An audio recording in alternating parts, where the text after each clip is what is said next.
Malaysia is facing a number of challenges. The economy, for example, is starting to feel the impact of the coronavirus outbreak. And there seems to be a certain measure of unhappiness among ordinary Malaysians over the government's failure to deliver on the promises that got them elected. I'm Robin Adams, and I sat down one-on-one with the man behind those promises, the country's Prime Minister, Dr. Mahathir Mohamad. Dr. Mohamad, good to have you on TRT World. You are back in the Prime Minister's position for a second time, bit of a 15-year break in between stints. You know, there's a very famous jazz song from Shala Amar talking about the second time around, always better than the first time. Has it been a help or a hinder being away from the job for 15 years? And do you get into the second stint basically with a fresh pair of eyes? In that 15 years, many things have changed. Even in terms of the economy, of industry, things have changed. Agriculture now is much more advanced than it was before. So I have to make adjustment to this, apart from having to correct all the wrong deeds of the past government. Your coalition of hope, there's a lot of reports about infighting. There was a promised transition of power. Where are we in terms of the process and timelines? If you compare Malaysia and our politics with many other developing countries, you'll find that here things are resolved quite smoothly. There will be infighting, there will be dissent and people wanting to make changes and all that. But all that is normal for Malaysia, and in the end, we will come to some conclusion without having to resort to street fighting, strikes and the like. And when is that conclusion likely to be? Talk us through timelines, process, etc. At the moment, is focused on the time when I would step down. And I have indicated that I would step down as I promised, and I will do that after the APEC meeting in November. Your re-election, even by your own words, took even you by surprise, because you put together a manifesto that you thought probably would never resonate with the people and never get you elected. It did. And you know now that the hard work has to be done in terms of delivering on that manifesto. A lot of people feel, certainly the people we spoke to, that a lot of these priorities haven't been seen to. Things like minimum wage, for example. Things like the National Higher Education Fund Corporation scrapping loans, tolls. What do you say to those people? Well, when you are in the opposition, you do not have all the facts, and you think that certain things should be done, which is not being done by the incumbent. And so we made a promise that we will do it when we become the government. But once we become the government, then we find out that the problem is much more than what we had focused. So it's taking more time. So have you overpromised then in that sense? In a sense, yes. For example, we promised to do away with toll roads. Now we discover that to do away with toll roads, the government have to buy the highways, which is very expensive. And then on the top of that, if the government does not collect toll, where is the money going to come from to maintain the roads and to build new roads? So when we are in the opposition, it looks quite easy. But once we are in, we find that after 2 years, we find it very difficult just to keep our promise on abolishing toll. We have only succeeded in reducing the toll, not doing away with it altogether. You've spoken quite extensively about a new Malaysia. Has that idea, that concept started to take shape already in your opinion? Yeah, people have more trust now in the government because we are not corrupt. Our ratings have gone up from 61 to 51 in terms of perception of corruption in this country. Ease of doing business too has improved. So we are attracting a lot of foreign investment, but our focus also is on domestic investment. We need to employ, we have a lot of savings. we need to use our money in order to stimulate the economy. Are you happy with the work the Malaysian Anti-Corruption Commission has done so far, and in particular, particularly with relation to the 1MDB scandal? Yes, it has done. It has obviously followed the rule of law. They don't take matters into their own hands. They don't arrest and detain people. We charge them in the courts. We leave it to the courts to decide. The coronavirus is of concern globally, and already, especially Asian nations, are starting to feel the crunch of especially tourism and travel. Is that something that concerns you too? Well, it is very worrisome. This is before we had SARS, which is also which also started in China, but that came to a stop after some time. We hope this one will also stop, but obviously this is much more serious than the previous epidemic, and we are very worried because already it has affected flights. Many airlines are cancelling flights, and a lot of the Chinese happens to be the biggest tourists in the region. They send out millions of tourists every year, and many of them come to Malaysia. We receive about 2 million tourists from China. Now, of course, that number is going to be very badly reduced. There are already very worrying reports that up to about 100,000 hotels have been, or bookings have been cancelled as the coronavirus outbreak kind of takes hold over the Asian continent, and also reports about your government deciding on a stimulus package to help absorb the knock that the tourism industry is taking. Can you give us a bit more on where you are in terms of that process? We need to change direction. Obviously, we cannot depend on Chinese tourists, so we have to look towards other countries in Asia and also towards Europe in order to try to sustain the demands for hotel rooms. At the same time, because Malaysians who normally would go to China, to Japan, Korea for their holidays, now they cannot go there. So they will have to spend their money in the country. So domestic tourism will, to a certain extent, minimize the effect of the foreign tourists coming here. In terms of the coronavirus outbreak, what measures have you and your government taken to safeguard your Malaysian citizens? Well, obviously, we have to ensure that the people who come to Malaysia are not infected. This we do, of course, by checking on all people coming into Malaysia. And if we find that they are suspected of being exposed, we have to quarantine them. We have quarantined our own people who came back from Wuhan, and they will have to be quarantined at least for 14 days. So far, we have not detected too many with infection. We have only about 18 people, and these people have been quarantined, and some of them are recovering. The South China Sea is quite a hot issue. You've been advocating that the region should be free of any warships. China don't seem to be playing ball at the moment. Give us your thoughts, concerns on the issue. Well, China claims the South China Sea is a part of China, so they naturally feel that for their warships to come into that area is a national staying still within their national claims.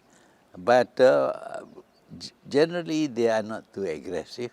We don't see any clashes. And if China sends their warship and then America sends their warship, there might be accidents, and then it might flare up. But so far, I see that the Americans, Europeans have respected our call, although, of course, they still send their ships not to be stationed here, but to pass through. What would you like to see in the long term in terms of a resolution with regards to the South China Sea? Well, we want to see any conflict settled by negotiation. We must abide by the rule of law as far as claims are concerned. And I think we are seeing this happening even now. We are negotiating on the basis of our claims to certain islands in the South China Sea. And of course, Indonesia also have islands in South China Sea, but it has not resulted in open confrontation or fighting. I'd love to get your thoughts on US President Donald Trump's Middle East peace plan, what he calls the deal of the century. It was not a deal of century. It is a kind of conquest by words, and he has the strength to implement his ideas. Of course, if he is trying to take land from people who are equally powerful, then he will meet with resistance.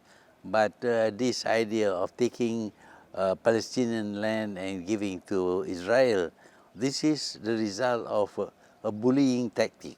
Because you are powerful, you dictate to others, and you expect others to follow your wishes. That is not the way countries should conduct their foreign relations. So, how would you like to see it play out then? No, the claim of the Palestinians is legitimate. This is Palestinian land. It has always been Palestinian land. In the first place, they created the state of Israel without a referendum, and they just took land away from the Palestinian and chased the Palestinian out of their own country. This is unprecedented. How would America like if we take over taxes and claim that it belongs to some other country? You wouldn't like that. But because you are strong, you know that it will not happen to you, but then you are strong and you can impose your will on others. You're not a big fan of Donald Trump, are you? Just recently on Twitter, you said he should resign. That was you on Twitter, right? Yeah, I said that. It's about Donald Trump. It's not about the American people. Of course, the American people have a right to choose their leaders. But I think he is doing a disservice to America because today America is one of the most hated states in the world. That shouldn't be, because Americans used to send Peace Corps to other countries. They were very friendly, they were very helpful, they helped backward nations, etc. But this is not the image that Trump has created. He has banished all those good things that America has done. So that is why I say he should resign, because he doesn't represent the American. Let's talk about your recent comments on Indian-administered Kashmir that seem to have angered the Indian government and reportedly affected trade in the palm olive industry. I mean, you come to Langkawi, you see the posters everywhere, just how big, the palm olive industry is. Your thoughts on that? Well, we stand for justice. We have Malaysian states occupied by others, but because this is the fact of life that they are now under different countries, we don't claim. We allow things to happen that way. But here you have an agreement to give a certain status to Kashmir. But when you break that agreement, that shatters our idea about diplomacy and doing things according to the rule of law. That is why I made the comment. I would make that comment not only on India, but any other country which seizes territory. That is very wrong. It is the cause for conflicts and violence and even wars. But India is a big player in terms of economy in the Asian region. Are you not concerned then about the knock-on effect on your economy? Yes, we are concerned, of course, that we may lose market, but there are certain principles that we have to uphold. Malaysia and Turkey's relations date back to 1964, Where, in your opinion, do the two nations stand now in terms of trade agreement, economy, bilateral agreements? Very good indeed. It is improving. We have been having dialogues, discussion, visits, etc. We would like to see closer cooperation between Turkey and Malaysia. This is not so new. In the past, there had always been Malaysian involved with Turkish people. In fact, in the past, we had migrants from Turkey. Uh, Two of them actually became prime ministers. Turkey and Malaysia are both members of the Organization of the Islamic Conference, OIC. How, in your opinion, can the relations between Malaysia and Turkey be cemented further? Well, we believe that if we can show that our countries, Turkey, Malaysia, Pakistan, can have good governance and look after our people and have peace and stability, we hope that other Muslim countries would see the model and would like to adopt the model. But we cannot do that with 56 countries all at one go. That is why we choose to work only with 3 countries. There's been this growing notion that bodies like the United Nations should be reformed. Turkish President Erdogan has been trying to drive home the point that the world really is bigger than 5. Where do you stand on that particular issue? I agree entirely with Mr. Erdogan. I have also proposed that the change should be gradual. Perhaps we should dilute the veto power, not one single country, but maybe if 2 countries in the Security Council, permanent members, or Security Council, plus 3 non-permanent members, make a resolution, then we will respect that. But today we have one country making a stand which negates the rights of 190 countries. That is totally undemocratic. And these people talk about democracy. They don't practice democracy. They are the most dictatorial people in the world. 5 countries controlling the whole world. What democracy? There is none. So then what would you like to see happen at the United Nations then in terms of reforms? There should be modification, for example, with the veto power. That would be first stage. Slowly we get rid of this idea that one country can negate the feelings or the stand taken by almost 200 countries. How do you see Malaysia continue to be a big player on the Asian continent in terms of economy? Well, we don't know whether we are a big player or not, but we are one of the players in the Asian continent. Sometimes we raise our voice, but our ability to confront people is very minimal. We know our weakness, we know our strength, and we are very careful about our foreign relations. We want to be friendly with all countries in the world, but on the other hand, we reserve the right to criticize where injustice is imposed upon people.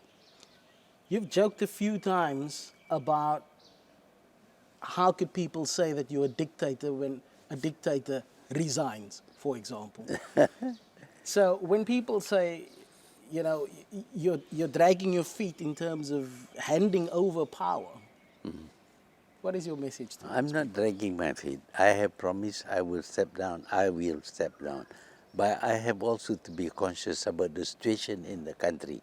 The last time I stepped down, when in 2003, I thought I put everything in place. But after I stepped down, things went awry. You know, my successor changed policies, and some became very corrupt and all that. So I have to be careful that when I give up power, there will be no detrimental change in the state of the nation.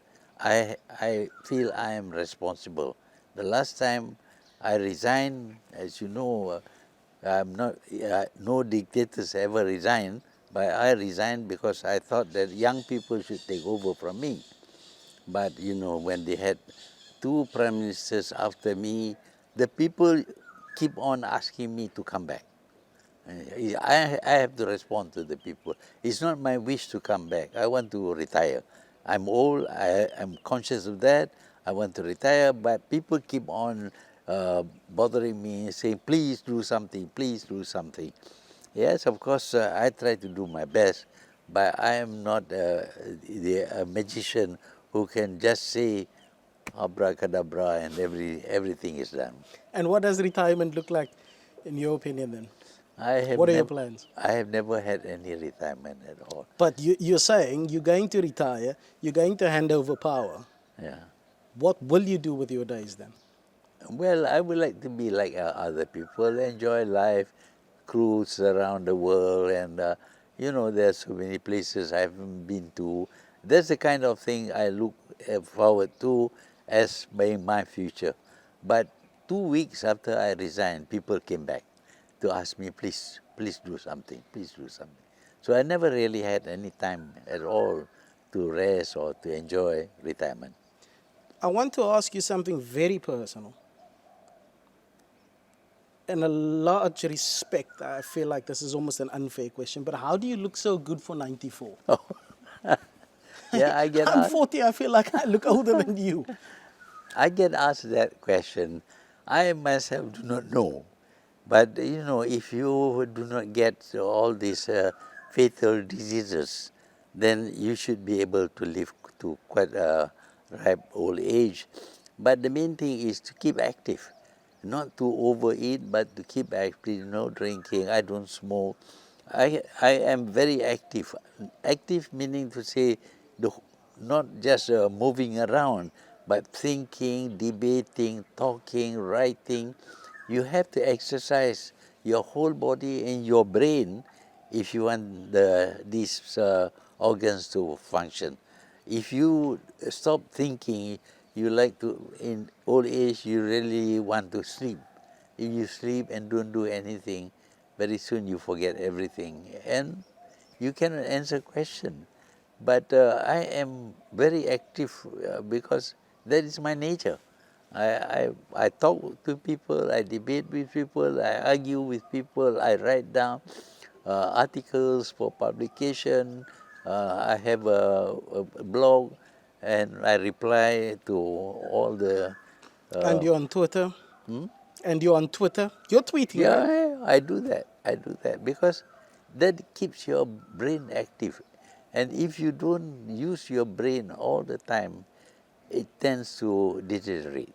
The whole body will deteriorate. Do you still have sufficient energy for politics as the curtain comes down on your political career? Frankly, I don't have the energy, but I force myself. Dr. Mahathir Mohamad, absolutely appreciate your time. I know a little bit of Malaysian. Terima kasih. Sama-sama. In Turkish, we say teşekkürler. Thank you very much indeed. Thank you.